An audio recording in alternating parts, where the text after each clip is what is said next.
Guacho, graba re cheto. Me lo tengo para los nenes, padre. Flashé que empezó ahí. Bueno, esa parte no la vamos a poner. Vamos a poner la otra.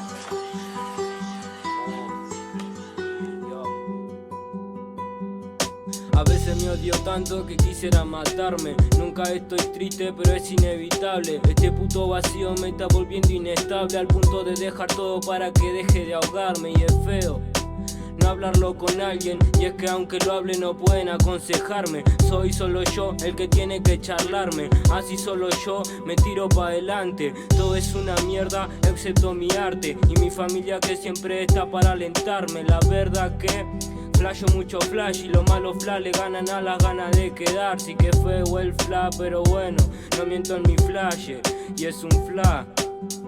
No miento en mi flash y es un flash. Ya.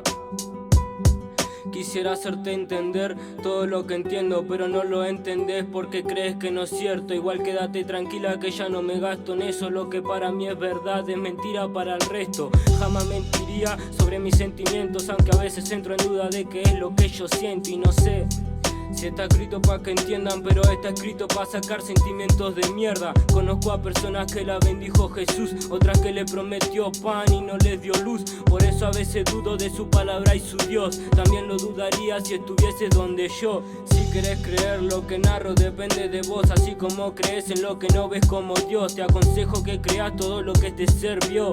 Nada es surrealista si no se va a la ficción. Yo. Nada es surrealista si no se va a la ficción. Windy, BCF Producciones.